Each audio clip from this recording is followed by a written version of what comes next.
Hey everyone, welcome again. Nice to see everyone again. I see a lot of familiar names. Myself and George here. Always happy to jump on these webinars. This is our sixth webinar series for the year in 2024. It's going to keep going on every month as we introduce more new features to the platform. So I'll just give it a minute here so we can get more attendees. Give a chance for more people to hop on. So just bear with us for a minute, guys.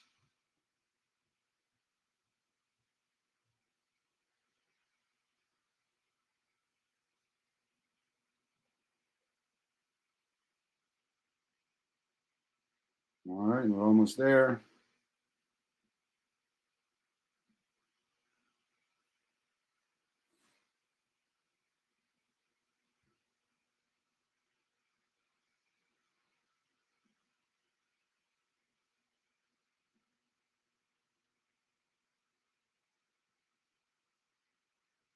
All right, I'll give it one more minute. We'll get started with the introductions. We'll talk about the agenda for today, and then we'll move on to our big event or our big activity, which is a demo led by my good friend George. All right.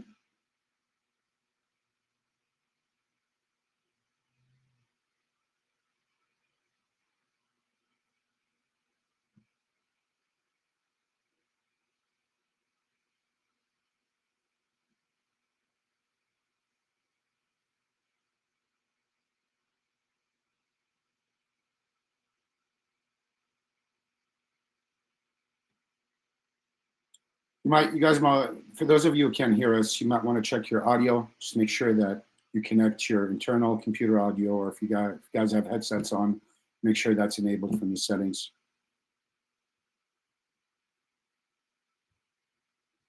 All right, we're 2 minutes past the hour, so we'll go ahead and get started. No worries if you guys come in late. This session will be recorded. Everybody will receive a recording after the webinar, who's attended the webinar, along with the deck, along with some material and contact information. Perfect. So for those of you seeing us for the first time and looking at Solargraph for the first time, just a quick intro on the presenters today. So myself, Hisham Habib, I've been with the Solargraph product for over 6 years. I lead business development and design services at Solargraph, which is part of Enphase with the digital business unit. And then George Copsey, he's the product owner, product manager behind all the great things that you'll see on the design tool today, generating proposals. So he'll be leading the demo for today. Quick agenda on what we're covering. So I'm going to give a quick overview, just a few slides really to run and give you an idea about our commercial design capabilities and core benefits that you would get from using the Solargraph platform.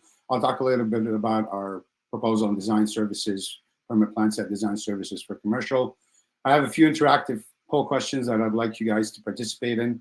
I'd appreciate if you guys highly participate and give us your answers, and that would tell us where you guys lie with your business in terms of commercial projects and how we can help you scale that division a little bit more. And then we'll run through a Solargraph design, commercial design, full demo, where George is going to be going over a flat roof design and also show you ground mount design capabilities. And then leading off to the proposal file, where we'll be able to show you all the financial analysis that you would get, plus all the tax benefits like the Makers program and so forth. And then we'll open up the room for Q&As. Please post your questions in the chat box. We have a team that's some admins on the call. We'll be able to answer questions as we go. And then we'll try to cover as many questions as possible during the Q&A session.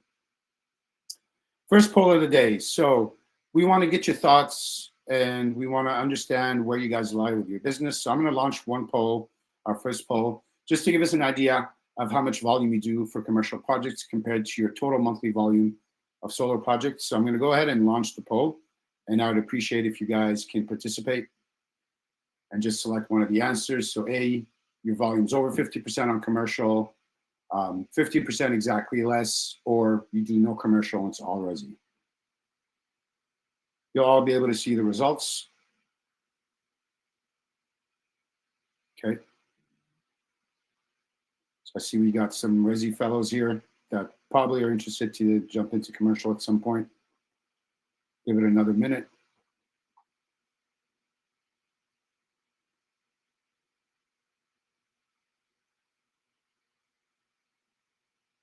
All right, I believe we have all the answers. So the majority of the people here are doing less than 50% of commercial, which I know is pretty normal as the commercial projects are more challenging.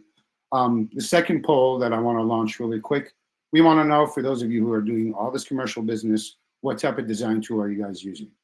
Is it Solargraph that you're currently using, Aurora, Helioscope, Open Solar, any other external tools or in-house tools that you guys have developed or worked on?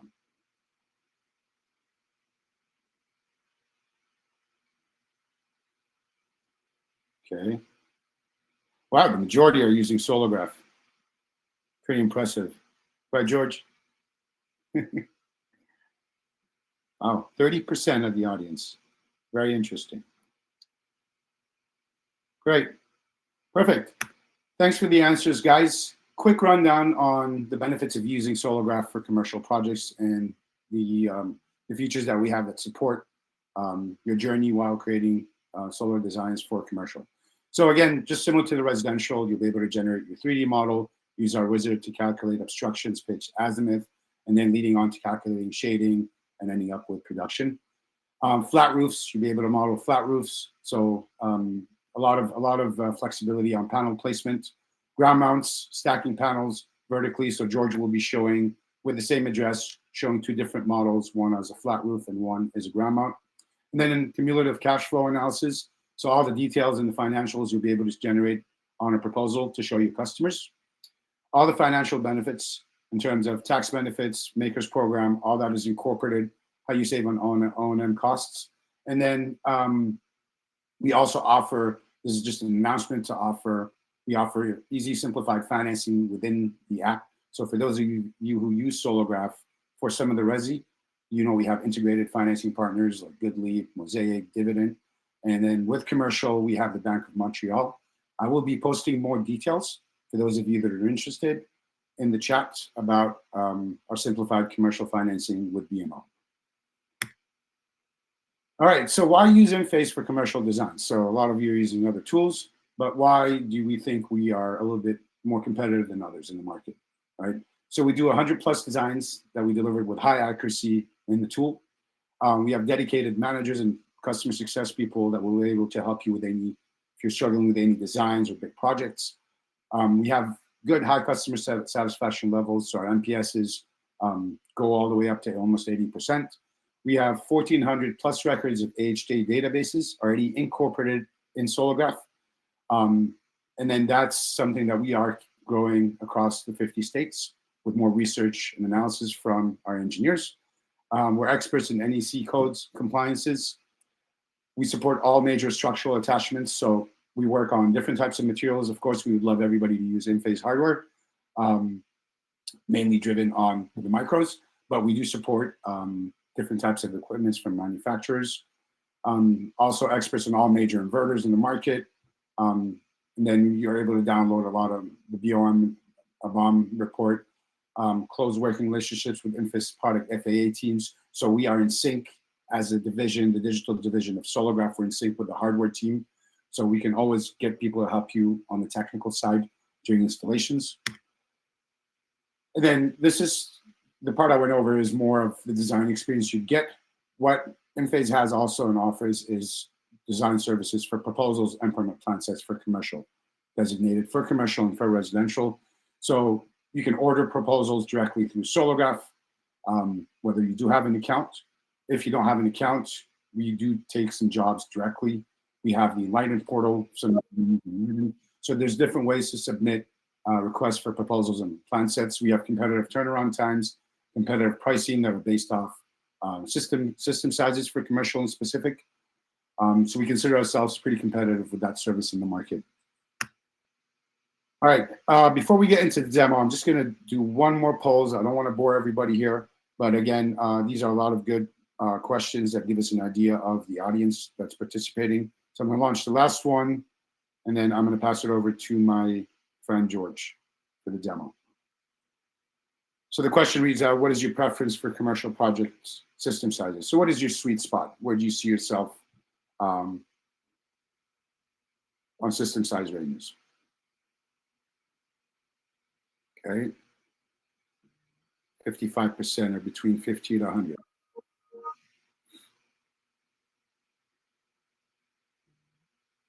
All right, perfect. All right, just give it another 5 seconds.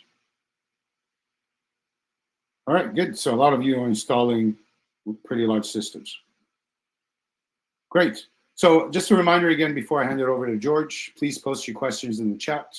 We will have an open session. We'll give them about another 7-10 minutes at the end of the session to answer all your questions. So George, whenever you're ready, you can take the screen. That's great. Thanks, Hisham. And thanks everyone for being here. Bear with me. I'll just open up Solargraph on the screen share. Hisham, let us know when you can see that. Yep. Looking good. All right, sweet. So yeah, you'll see my projects page on the screen, guys. This is app.solargraph.com, the exact same version of the tool that most of you or many of you are using today. So we're just going to run through a demo of creating a commercial solar design and proposal from scratch, covering some of the highlights that Hisham mentioned a moment ago. So it all begins with the new project button up in the top right. From there, you can enter the address. You can optionally enter customer details here, things like their name, contact details. If ever you've connected Solargraph to your CRM via the API, you'd likely have a lot of this information pre-populated. Once you're happy that the roof has been located correctly, you come to what we call the pre-design page. And here we just want to establish a few basic details that will help us to create an informed design. So simple things like if it's residential or commercial, obviously we'll want to denote that as early as possible. We want to make sure we're using commercial utility tariffs, commercial incentives, and so on. As Hisham mentioned, you can actually order the proposal to be designed by our team. For today, we'll just run through what it would look like for you to create these yourself in real time. Next up is imagery. We're using Nearmap as a standard. Just take a moment to zoom that image out. Usually these commercial projects are going to be a slightly larger roof or a larger site. I'm actually going to take that one out as far as it will go. You can use your own custom image if you like, if you've flown a drone or maybe you're working on blueprints for a new construction project. Once you're happy with your image, the only other thing we really want to look at is consumption, current consumption, so that we can design an appropriately sized system. So you'll see here the software picks up the utility and the tariff. Nothing to do here. You can see our connection type is already NEM 3.0 since we're in that part of the world. So the only other thing we really want to know here is how much energy that property is consuming. If you have green button data, actual usage, that is the most accurate way to do this. We support CSV files, can be 15-minute or hourly intervals. If you don't have that right now, you can estimate the current consumption and you can always fill that in later as you get that information. So for today, we'll presume that we don't have that to hand. So we're going to estimate. We can do this in many ways. For the purpose of today's demo, we'll just use sort of an annual usage value. So that could be either kilowatt hours or dollars if we only have dollars. I'm just going to say this property consumes, let's say 150,000 kilowatt hours annually. So here, what the software will do is take that 150,000 kilowatt hours and it will distribute that consumption across each calendar month using what's called intelligent baselining. So comparing typical usage patterns for other properties on this tariff, looking at things like seasonality and so on, how is that consumption distributed? Further, we can define what's called a consumption profile. And what this helps us to do is to determine how much energy is consumed at various parts of the day. So you'll see a list of kind of standard profiles. We could say that this one's a medium office, for example. And then for various parts of the year, the 4 seasons, we can see how much of that energy is consumed in the morning versus the afternoon and so on. And we see a kind of an averaged graph here for all 4 seasons in the yearly tab. So again, we can come back and feed more information in terms of consumption as we go, but we'd really like to have something to start with as we create our design. So from there, you can hit create design down in the bottom corner, and that will create the project in Solargraph, and it will take you into the design tool. So for today's demo, we're really going to focus on roof and solar design. So actually getting the modules on the roof, calculating production, looking at shading, and we'll then move on to take a look at the proposal, the output that would be shared with the customer, and we can talk a little bit about pricing and incentives and the cash flow as well. So over in roof design, there's really two steps here. The first is to outline the roof in 2D, and the second of those steps is to then render that as a 3D model. So to begin with the 2D outline, there's multiple ways you can approach this, but we generally recommend to detect the roof outline to start with. So this will run an algorithm that will use computer vision to try to find the outline of the roof within that aerial image. On occasion, especially on these larger images, it may produce a few false positives. So I'm just going to remove that part of the roof that we're not looking to work with. And once we have a good outline in 2D, we can hand it over to what we call the wizard. And the wizard is a series of algorithms. We're using more computer vision, we're using the LiDAR, essentially to convert that 2D outline into a 3D model. So specifically, we're looking for the pitch of the roof, which in this case will be 0, it's a flat roof. We're also looking for the trees. You can see these green circles appearing in the image here. And we're also going to be looking for obstructions on the roof as well. So again, it will take a little bit longer than you might be used to for residential projects. It's a larger image, a larger LiDAR data set. So it does take a little bit longer to run those algorithms. You can see a few of those obstructions appearing on the roof now. And once it's happy that it's placed, or that it's found all of the pitch and obstructions and trees and so on, we'll then render that as a 3D model. Again, that's going to take a little moment. It does take a little bit longer on these demos just because I'm sharing my screen. So just bear with me for a moment, guys. We're actually going to come back in a second and actually start to add a few of the missed obstructions here. Maybe I'll do that in the meantime. So if ever obstructions are missed, you have the obstruction tool over here on the left-hand side. You can just choose a shape. We'll get nice and zoomed in, and then you're just clicking and dragging over those obstructions that were missed. Again, it's an AI, computer vision. It will do its best, but on occasion it may need a little helping hand. The goal here really is to limit how much manual work you guys are doing, and have the computer do as much of that as possible. So we've got a few more obstructions on. Just give that another go with a 3D model. Bear with us. Can close this menu in the meantime. And once we're happy with our 3D models, I say we'll proceed to solar. Bear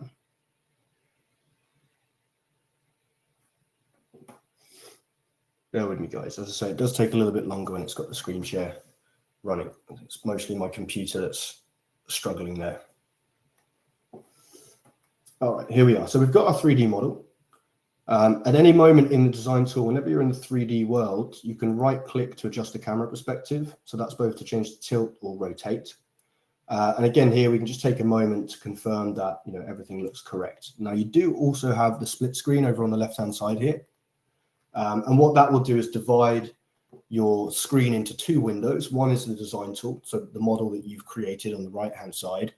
And on the left-hand side, we have Google imagery from a 3D perspective of that site. So this is very useful for really just confirming that the roof has come out correctly, and also to make sure that all of the important trees near this building have been modeled. So we're looking for these trees around here, possibly these guys. You can see that they've all come out correctly. Now, just in the same way that I added a few of those obstructions manually, you could also add trees yourself were they to be missed.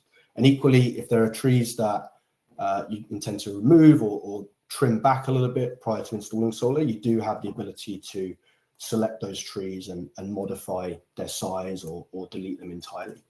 For now, I'll presume that the site is going to remain the same as we see it in that Google image. So I'll proceed over to solar. So again, in solar, there's a couple of ways to approach this, guys. A lot of users will begin by running what we call the shading wizard. Essentially what this does is it simulates the sun passing over this model. Obviously, we have the exact location or coordinates of the site.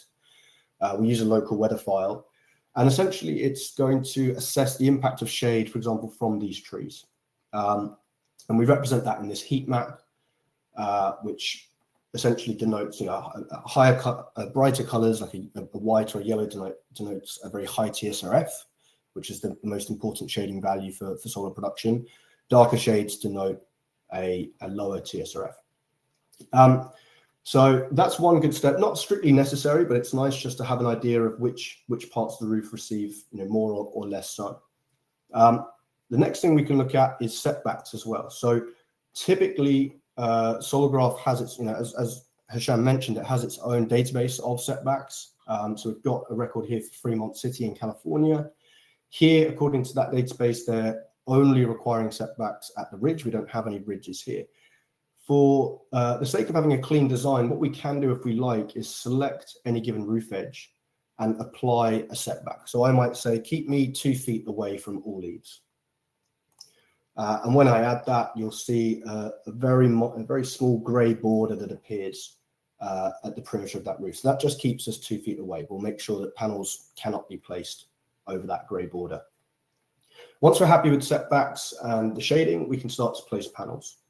So we open up our Add Panel menu. You'll see here the first thing we want to decide is the hardware we're going to use.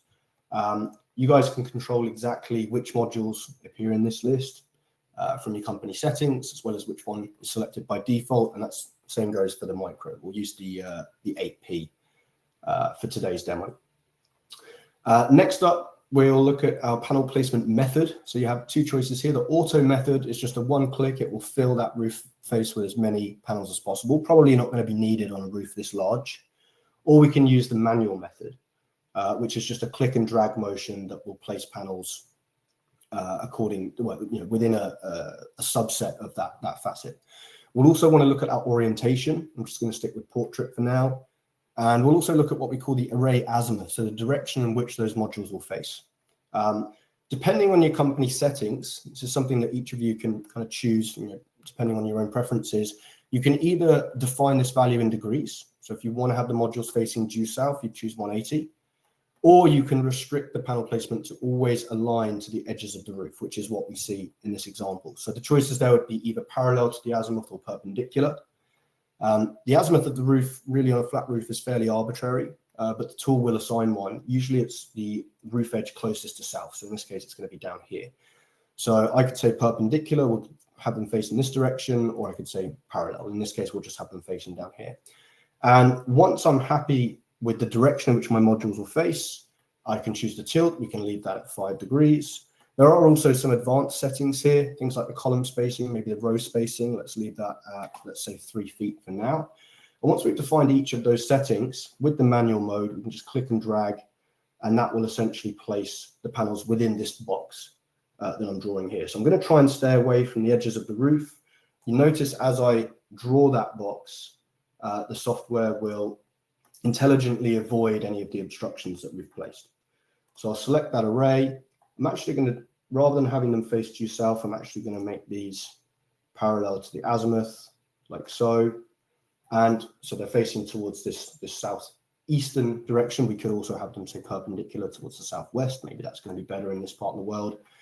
And once we've sort of finalized the direction in which we want them to face, you can select that array and then just drag these blue circles at the perimeter of the array to kind of resize. So that's one way of adding or removing modules. So let's just give that another go. I'm just going to resize it a little bit in this direction. This system is probably going to be a little bit larger than we need. One thing I'll do maybe is just resize this one in a little bit. We'll just try and square that off a little.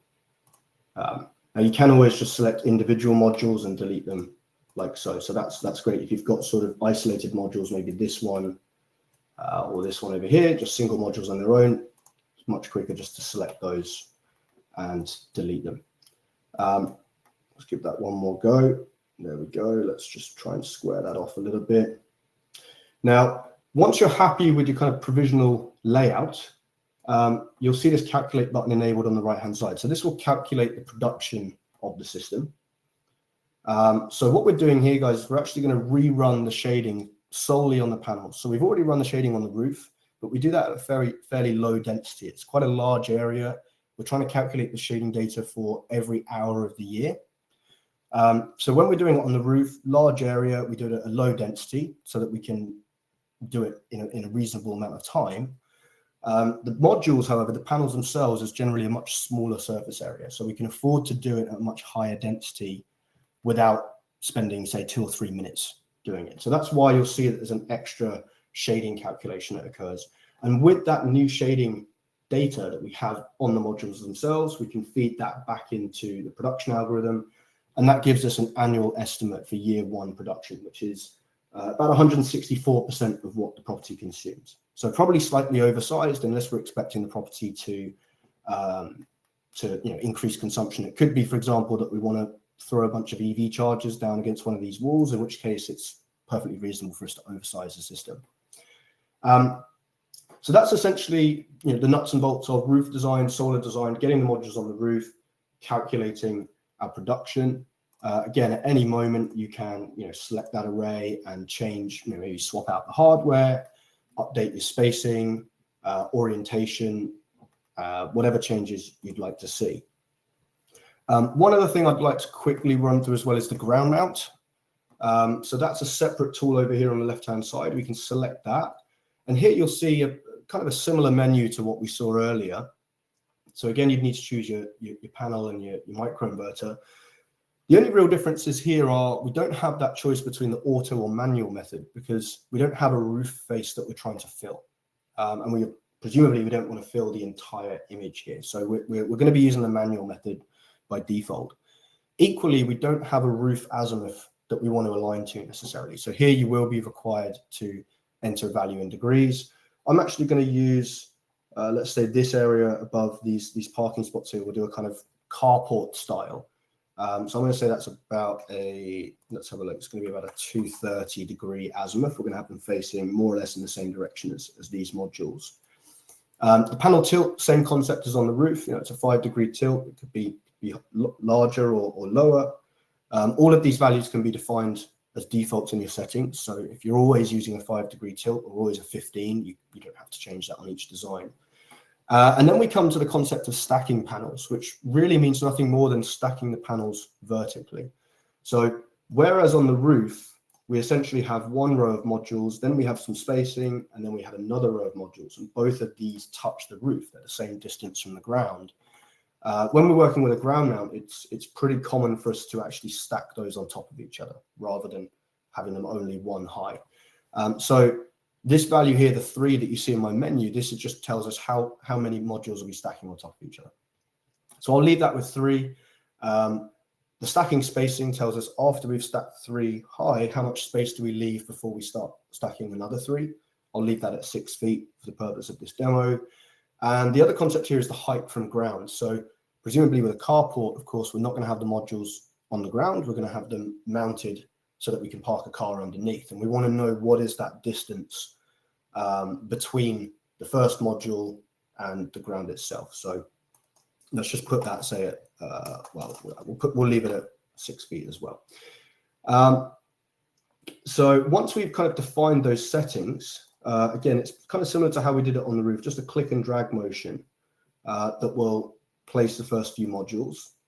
And here, if I just quickly rotate the camera so you can get a sense of what all these values mean, if I get nice and zoomed in, you can see we're in a portrait here. We've got 3 modules stacked vertically at a 5 degree tilt, 6 feet off the ground. And then behind those, we have another 6 feet of spacing before the next stack begins, if you like. And we have another 3 modules stacked vertically. So what I'll do now, I'm just going to tidy this up a little bit, just move that camera over a little bit. Bear with me. There we go. Let's just move that over. There we go. So I'm actually going to remove that first stack. We're just going to stack these just one row, if you like. And we want to cover both carports. So I'm actually going to change that to, say, 6 stacked panels. I'll just reposition that. So just with the select tool, click and drag, just to move those exactly where we want them. Let's say like so.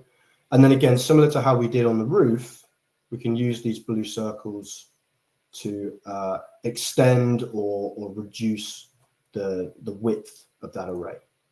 like so. Let's just drag that out a little bit. Not a perfect size for the demo, but I think something like that might be about right. So again, now we've got, it could have been maybe a 7th panel stacked on top of there, but we've got something that more or less covers both of those parking spots, keeping the cars underneath nice and cool.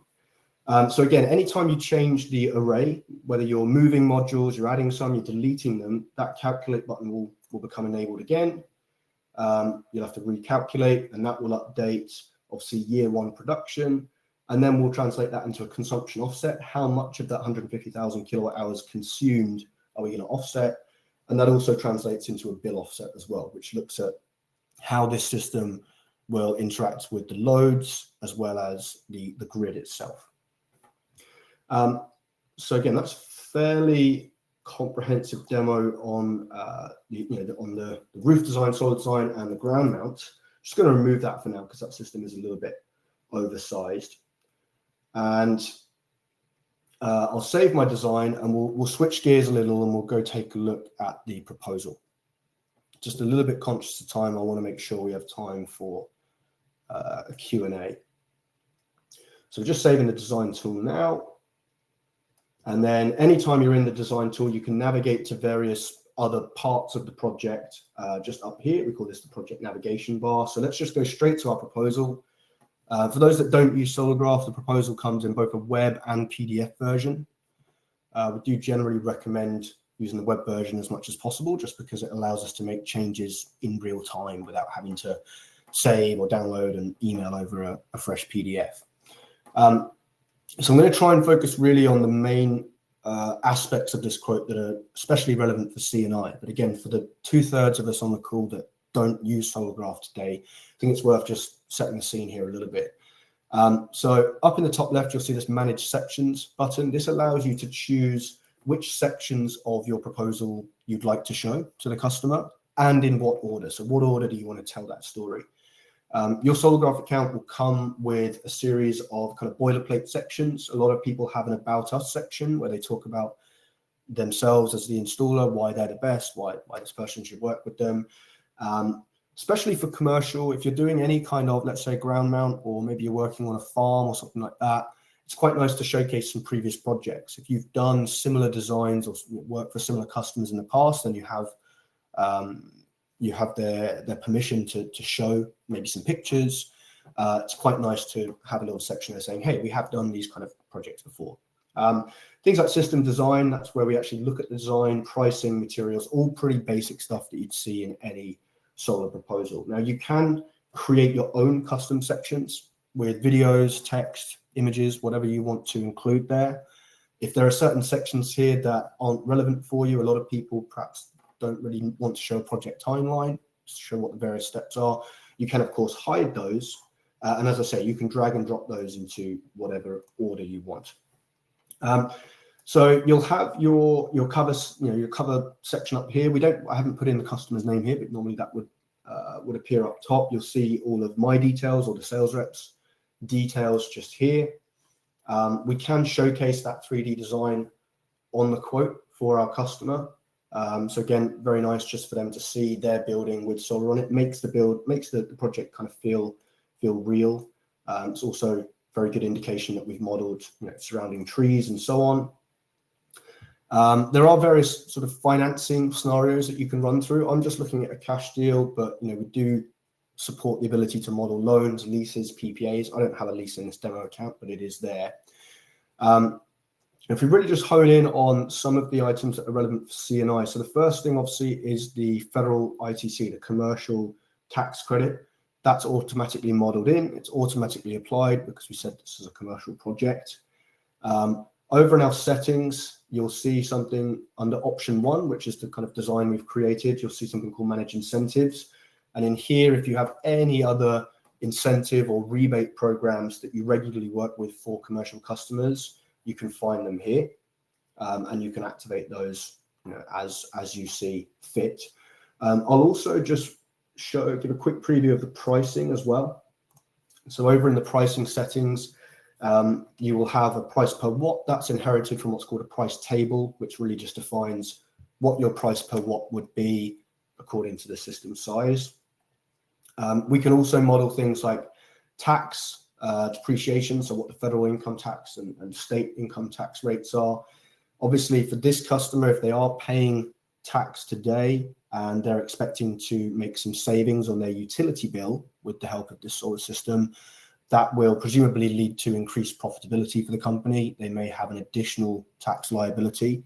So we do have the ability to actually model the increase in tax that will be caused by the utility savings of this system to make sure we've got a really comprehensive picture of the financial impact of this system. Another one, MACRS, the depreciation method. So I believe this year it's a 60%. We do support 0, 50, 100% bonuses, or you can create your own. So I've put that at 60 by default. We can have a look in a moment as to how that appears on the proposal. A few other things as well to keep in mind, especially for C&I. Often we'll have some kind of O&M charges. It's maybe something that you guys offer or that you can estimate based on what you expect the customer to be paying. So that's typically going to be kind of per watt. It could be a fixed amount if you want to enter that instead, and you can have a cost in year one as well as kind of the escalation rate for those charges. Obviously, if you're using the Enphase inverter, you're not going to have an inverter replacement cost, but if you're not, you likely will. So be sure to include that. You could even potentially have multiple designs for a customer, one with Enphase, one without, and you can show where that inverter replacement cost kind of comes in and how it impacts all the other dollar amounts on the quote.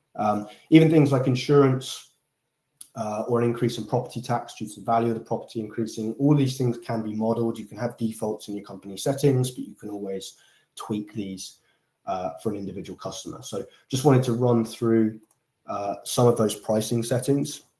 And then again, if we come back to our quote, just take a little look at how this is presented to the customer.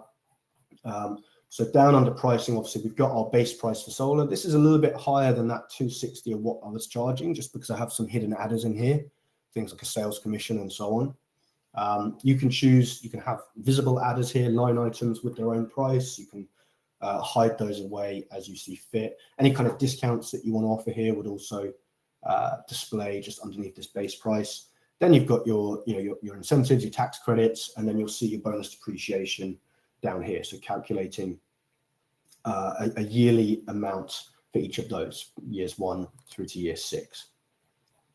So material section, pretty straightforward. You could have spec sheets here, images, videos. I've just got a very basic description of the module and the micro. We can start to talk a little bit about usage breakdown, how the production compares with the consumption at various times of the year. The estimated savings, this one also will look different to residential quotes that you may have created in the past. Really what we're trying to show here is the cumulative cash flow. So imagining that this business is going to purchase the system cash, we can see that obviously in year 1, 2024, they're actually going to be slightly out of pocket, but they will be breaking even as early as 2031. And if we're looking at a 25-year time frame up to the year 2048, we're making significant savings. And those savings total in this example over $1 million, which equates to a payback period of about 7 years and an ROI of about 16%. So very compelling for this particular customer. Do note, guys, that there is a customized dialog up in the top left. And here you have a whole host of toggles that allow you to show or hide various aspects. So things like the payback period, the ROI, they may make sense for certain customers. They may make a little bit less sense for other customers. So again, you have the controls over which pieces of information you show here. Now, below this table that you see as well, we do have a breakdown which really shows pretty much every dollar value that a particular customer would be interested in. So we're just looking at this kind of, we can go yearly to begin with. We could also look at a monthly breakdown as well. But if we look at the yearly kind of a bigger picture in 2024, we're going to have X utility savings. We might have some incentive revenues. We're obviously looking at our O&M costs, payments towards the system. So whether it's a lease or a PPA, we'd have kind of a recurring value in here. Any kind of tax benefits, and then ultimately the savings. So again, this is year by year, pretty high level. but we could get really deep into the numbers there on a month-by-month basis. And if we jump out to say, let's say the year 2032, we've sort of broken even at this point, we can see exactly what those savings are month by month, and also the annual totals down the bottom. So this is one aspect of the quote that we at Solargraph have worked on a great deal based on feedback from people like yourself to make sure that this is really speaking to a commercial customer and what they want to see. I think that's pretty much all I wanted to cover on the demo, Hisham. I mean, we did also just want to confirm that there is a BMO partnership now inside Solargraph. So under financing, whenever you're in a commercial project, you'll see the option here to apply for a loan. We're going to send out some, I think there's actually already an attachment that's been handed out, but some more details around those financing options. And we can certainly put you in touch with our Director of Financial Products if anyone's more interested to learn about that BMO partnership. Thank you, George. Great presentation as usual. We're going to open up, we've got some time, another close to 15 minutes. We'll open up the floor for some questions. There was one question that came in from Art. George, what is the highest pitch angle the system can calculate up to? Highest pitch, you mean for tilting the modules or to calculating the pitch of the roof? So let's see if we can get... Clarify if this is for a flat roof design or a ground mount. Okay, yeah. As far as I'm aware, I think it supports up to 89 degrees. I mean, we don't really want modules that are perfectly perpendicular with the ground. It's quite actually difficult to calculate production and shading on those. But I think 89 degrees, anything that's ever so slightly facing the sky would be fine. Okay. Art, I'm going to get back to you on the plan set. You asked about the total number of acres. Let me check with our in-house design team, and I will email you separately on the number of acres for that specific plan set. Another question from Matt. What about ESS? Energy storage, yeah. I mean, we haven't done a great deal inside Solargraph for commercial storage up to now, just because I think obviously that's not it's not something that Enphase is pushing a great deal at the moment.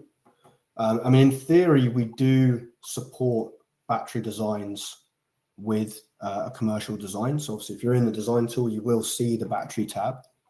But the experience for designing, commercial storage system is really no different to a residential one. So for those that haven't seen, we can do a quick demo. Once you've calculated your production in solar, we'll need that because that's one of the main inputs for the battery design. We'll move over to the battery design tool. Let's have a look. And then inside the battery design tool, let's just ignore that for now. That's fine. It's expecting me to do some stringing. Let's give that another go. Sorry, guys. Essentially, for the battery design, we're really looking for a few minor inputs. One being, which manufacturer do you want to work with? You can see there's a pretty extensive list of storage manufacturers that are supported in Solargraph. We can add to this list if there's a new player that comes on board and it's not supported in Solargraph. It's not a big lift for us to add new names in here. Let's just say it's Enphase. From there, if they have multiple product ranges or battery groups, you can select which one you want to use. Then from there, essentially, you're just choosing kind of your mode. So whether it's savings that you're looking to prioritize, backup, self-consumption, so on. In this case, because it's a commercial tariff, which is not a time of use rate structure, we actually don't support modeling an Enphase battery in that savings mode. So let's just say, for example, I don't know, self-consumption. And then from there, you'll be asked, what is your target? How much, as a whole of all of the energy consumed by that property, how much do you expect to come either direct from the PV or PV into the battery versus from the grid? Let's just say we're looking for, 75%, and we're going to let our batteries drain to 10%. From there, once we've kind of filled out this form, Solargraph will then recommend a size. So it's just generating its recommendation for now. As I say, this is a very, very large system. 5Ps aren't really designed to support, a what is it, 150 kilowatt system. But essentially that is how the battery design tool would work. And George, I can add to that. Yeah, I can add to that, to Matt's question. So Matt, our battery design tool is mainly designed for residential. Doesn't really support commercial as much, but our design team is able to design PV systems and battery storage for commercial. So that is something that you can put through a request that our design team will take care of. All right, moving on to the next one. What are the names of your commercial financiers who are integrated? So we only have BMO today. On the residential side, we have GoodLeap, Service Finance, Dividend, and Mosaic. We are also on the residential side approved by LightReach and Everbright. For now, it's only Bank of Montreal that's integrated within the app. And related to somebody else had a question on BMO. So basically, you would need to sign up through BMO, and that can all be done through Solargraph with the help of our financial experts. I did include in the handouts information about BMO. Christopher, if you need more information, I can probably connect you with one of our financial experts to guide you through the process. All right, moving on the questions. I skipped one from Rick. We've had issues with lagging and the software locking up. Has that been fixed? Rick, are these issues you faced on commercial projects or residential? If commercial, what are the system size you were looking at? Probably George can. Okay, the more complicated. I'll touch on that. Yeah, it's an important subject. So Rick, there's a lot of factors that go into the performance of the system. When we talk about performance, it's speed and let's call it stability. I think we even saw on my demo there was a couple of points where it just needed, a little bit extra time. The fact is, it's going to depend on the strength of your device. How kind of strong your laptop is, or your computer you're working on. The other thing is what else is happening on your device. So, for example, on mine, I'm sharing my screen. I've got Microsoft Teams open in the background. I've got a couple of other, Excel, PowerPoint. Probably I don't need 4 Chrome windows open at the moment. So my device is working overtime, and then it's trying to run quite a complicated software product in the browser. So there's probably a few things I could do to give my laptop a bit of a break. So I would recommend that with you. If you're doing these commercial designs, try to close as many other programs on your device while you're working in Solargraph, specifically for commercial. Screen share will slow things down again because that draws a lot from the device. So there's a few things that we as users can do.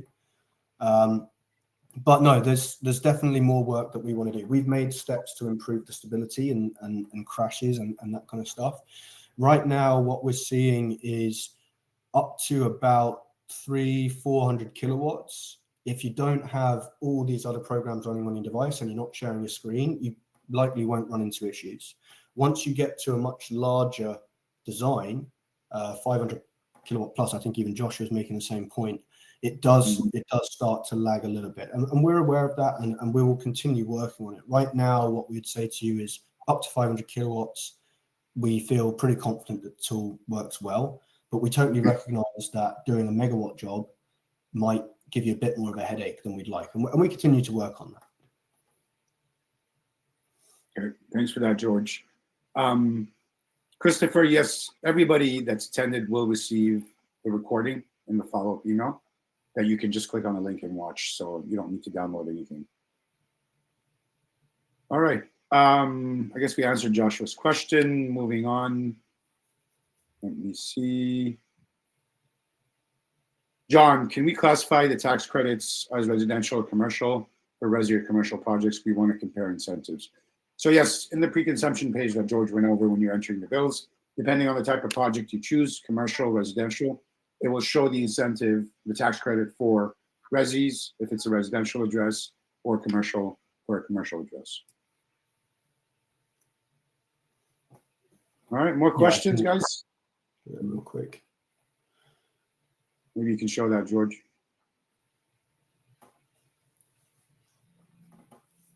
Yeah, I'll just quickly call that out, as I say, for the incentives. I mean, in SolarGraph, there's two federal ITCs, both 30%. One is labeled commercial, one is labeled residential. And on that topic, I'll just mention one of the things that's coming soon. We don't generally talk too much about coming soon on these kind of calls, but we are working towards including the additional 10% for domestic content, which I know is only applicable for commercial projects or residential where you've got like a lease or a PPA where there's a business that can realize that. So that's something that you guys can create today. You just go to your settings, you go to incentives, you create your own, say it's 10%, and you have to choose which projects qualify based on how much of the hardware used is made in the US. So that's something you can do today, but we will be looking to build that in SolarGraph so you don't all have to go out and create the same thing separately. And we'll also be looking to do a bit of work to help you determine, based on the hardware that's used, which projects would qualify for that additional 10%. All right. One more question from Joshua. George, what about time of use and peak load utility meters? Is that an update that's coming soon? Yeah, I don't have a good answer for you, Josh, at the moment. The utility side of things is a little bit out of my wheelhouse. I know there is work going on to support demand charges. I think that's especially relevant for commercial. Time of use in general should be supported. This is something that comes from the tariff model that we get from a partner of ours. But if there are specific tariffs that are not correctly modeled, Joshua, or not completely modeled, please ping us an email with those tariffs and we'll chase that up with our partner. And if there's something that's missing that we can do ourselves, we'll get straight to work on it. Okay. And, John, yeah, and Joshua, to that point, I just got a confirmation from somebody in our product team. So this update is coming up in August.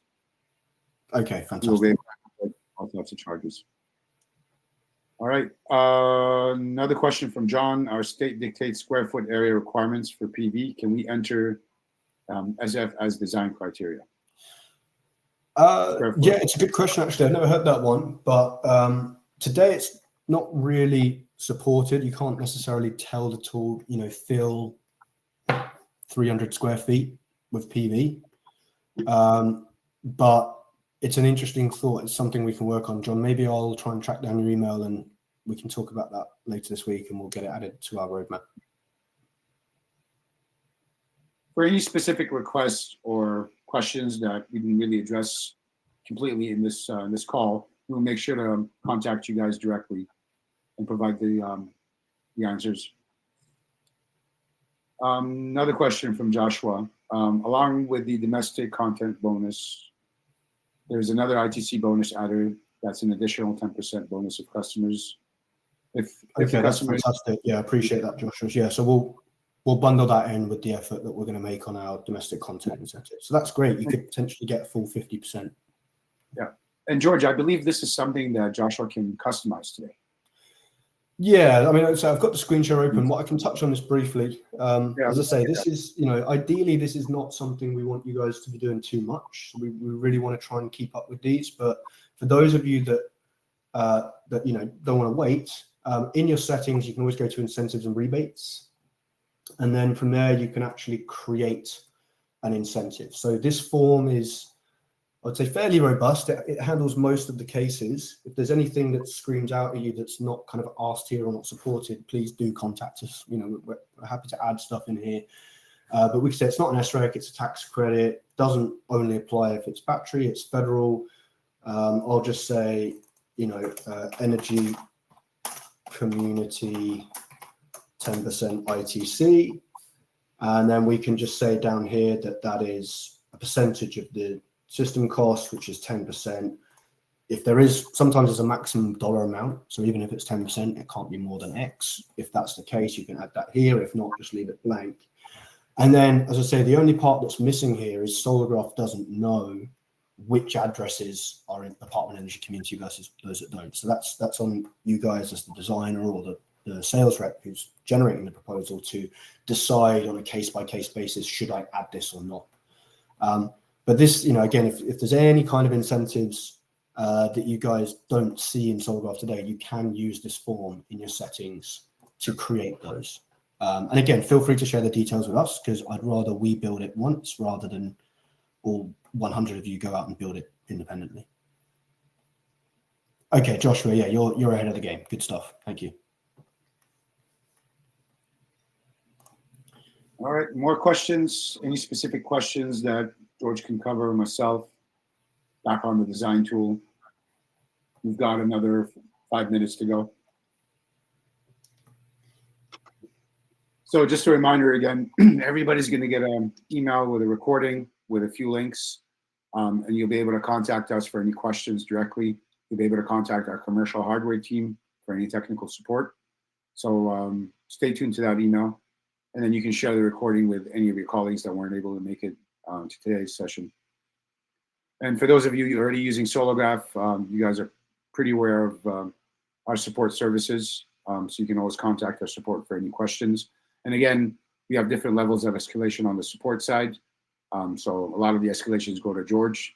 He's a big guy on the product team. Training requests that are required.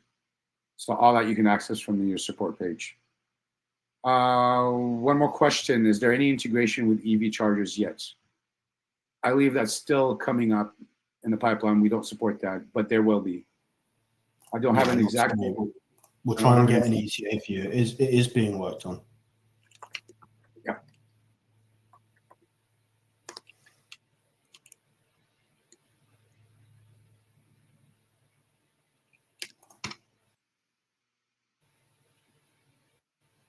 All right, I'm just hang on for another minute or two in case any last minute questions you guys can think of.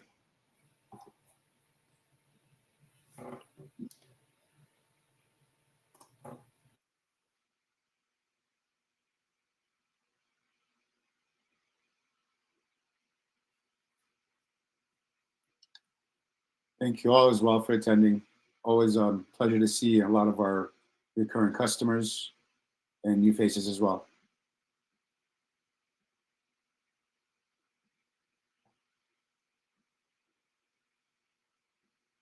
All right, I'll give it another minute for any last minute questions that you guys can think of.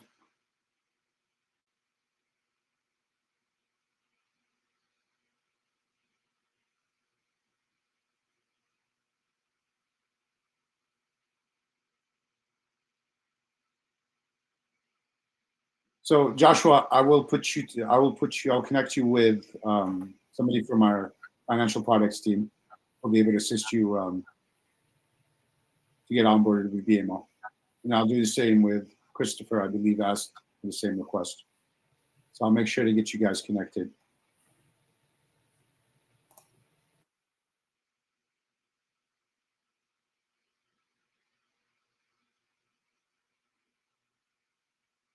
Yes, we will be sending the recording to everybody who attended, 100%.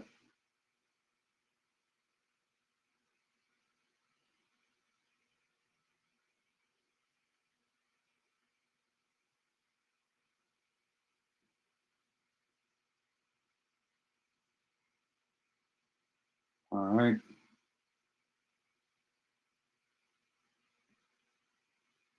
One last minute. We'll hang on in case anything else comes up.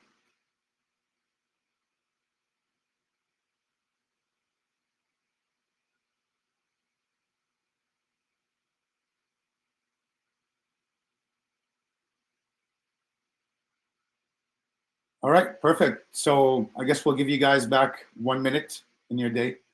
It was a pleasure always seeing our current customers and new faces as well. And please reach out to us with any questions. You will get all the contact details to be able to contact us directly. So we definitely appreciate your presence. And thank you again for taking time off your busy schedules. So have a good one and enjoy the day. Thanks all. Thank you.